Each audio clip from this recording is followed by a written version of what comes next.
I'm Clint, and in this video I'm going to share with you a couple of tips to keep in mind when you're using the black and white to color painting method in your digital paintings. Now this video is sponsored by Skillshare, and we will discuss more about them and the class that I have available on their platform at the end of this lesson. But to get started, we're going to be looking at color and talking about their values. We're actually going to spend a lot of time talking about values because a lot of the common mistakes that people come across in this painting method is actually derived from the handling of the values and not from the colors themselves. Let's take a look at some of the things going on. On each of these, they are using 100% saturation. Now, if I get this left column here and I remove the color out of it by using a color blending mode and painting with white, I am going to be left with only what we will call the base value. We've removed all of the chroma and only we're left with the base value. That is the light or darkness of that particular color. There is accurate and inaccurate ways to derive the base value of a color. This is an accurate way. If I get this column and I take it into my hue saturation and I move that saturation down, what's it going to do? It is going to remove the chroma, but it is also going to average all of the colors to the same gray, which is not accurate. I'm not sure why the program does that. And in fact, many painting programs will treat it the same way. But let's just be clear, this is not accurate because that is not the base value of that blue. This is over here. So if you need to remove color from an image, do not use hue and saturation. That is not an accurate way. But as it pertains to what we're doing, which is building it up from black and white and then adding colors, this is where it actually gets important to leave that there. So I'm going to go back over it now, and I'm going to use a color layer to add the chroma back in and watch what happens. Let's grab the yellow back over here. Okay, well that all seems good, right? And it should. This is going to give you the exact same color because all we did was remove the chroma, left the value where it was, and added the chroma back in.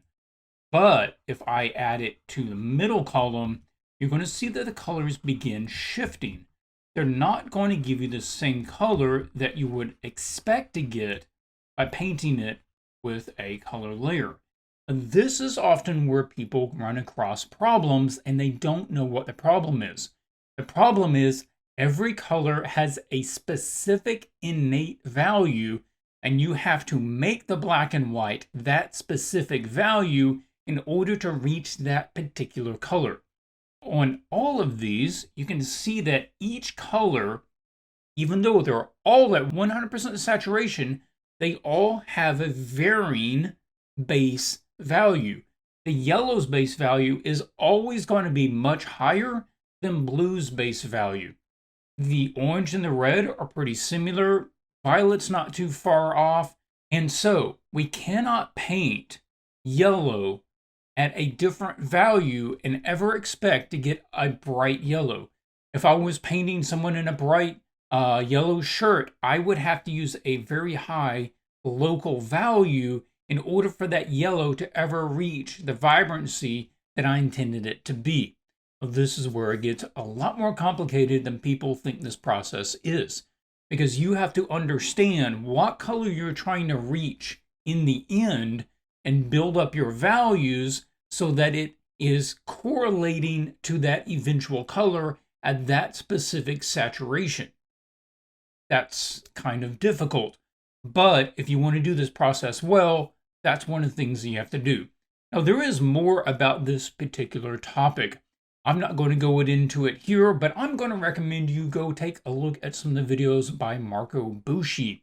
I will put a link in the description below. He goes into this particular topic in more detail. Now, let's look at another example.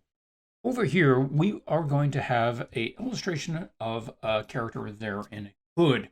If you just saw this black and white, you'd be like, okay, sure, I understand what I'm looking at. Yeah, let's just make this color then. Let's just add some color. So let's go in there. I add a color layer to it. Ah, well, a little disappointing, actually. I feel like that could be better. Now, what's wrong with it? Is the colors what's wrong with it, or is the values? The values in this case is much more of what's wrong with it than the colors are. And why? Well, one is I didn't align the base values to what I intended the eventual color to actually be. The other thing to keep in mind is that you cannot tint white or black. They are uncolorable. So let's grab her cheek, for instance, and check this out. This is almost white. On the value scale, it is way up there. You cannot tint white and you cannot tint black, and you can only barely tint anything near them. White is too bright, there is nothing to tint. Black is so dark that even if you could tint it, no one would be able to see it. This is key for black and white to color, is keeping it in the midtones. Keep it in the midtones. It's going to be better for you to keep it in the midtones and then add your extremes later. You sketch it, you put in your shadows, you keep it as much as you can in the middle range, and then after you add your color layer, you come back with a normal layer, and then that's when you add the highlights or the deepest darks, okay? Because colors are going to naturally be able to reach closer to their true color that you intend if you keep them in the midtones. Now, one other little thing here is there is no color variation, and that can help some. In this case, the skin is all one particular sort of tan color.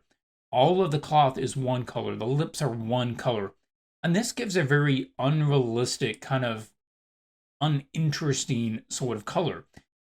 One small adjustment to just the color layer could be doing that. Now we have a little more variation. We have some cools in the shadows. We have some warmer tones along the edges of the shadows. It's a bit more realistic in the way that it handles colors, but ultimately the values is where this is falling apart. So a better version of this same thing would be here. This is an example of what I mean when I say keep it in the midtones. And you can see that when I add colors to this one, this is a much more acceptable. This looks okay. This has got some good skin tones. The colors are more rich. And you can compare that to this one. This one is just, I don't know, it's too contrasty. The skin tone is real blotchy. And so over here, the midtones is what is really saving this one. Now, keep in mind that the colors used on this one, the color layer used on this one, and the color layer used on this one is the exact same color layer. I copy and pasted them.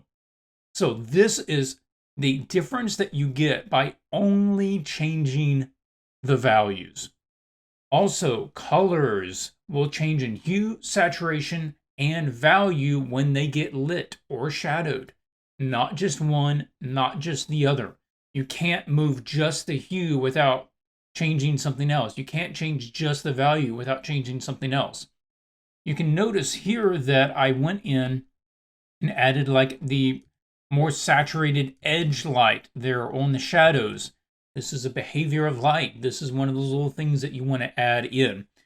But ultimately, pay more attention to your midtones, and that might mean adjusting the lighting on your scene. You'll notice that a lot of the professionals, really, this is kind of your homework. Go look at professionals' work that uses black and white to color, and notice how they keep so much of the image in the midtones. Not only that, they arrange the lighting in the scene in order to give them more midtones. Often this is seen by using a very indirect light, like a overcast day, where the base values even out. Or they are using the character in shadow. This is very popular. And notice that they are almost never in direct light. However, the novice who is not understanding these principles will try to use direct light on the character, and they will make it too bright, and then that's going to break the entire process. Now, if you want to know more about how I teach illustrating commissions, how to take on a commission from a client, from a contest, from a challenge, anything like that, then check out the course that I have on Skillshare. It is called Illustrating Commissions, the Professional's Process. Now, Skillshare is an education platform. It's about where you can learn all kinds of skills: drawing, painting, photography, cooking, music, all those sorts of things. Membership, and you get access to the entire library of materials they have out there. And in my class, it is over 3 hours of content. It takes you through the entire painting process, from reading the outline, what notes to take, when to gather references, what kind of references, doing your composition studies, your value studies, your color studies, and putting that all together to your final painting piece. Now, the first 1,000 people that follow the link below to the site, then they will get a free premium trial membership. And then after that, it is just $10 a month with an annual membership. I hope you enjoyed this video. I have many more videos here on the channel. We discuss all kinds of different art topics. And until I see you next time, keep drawing.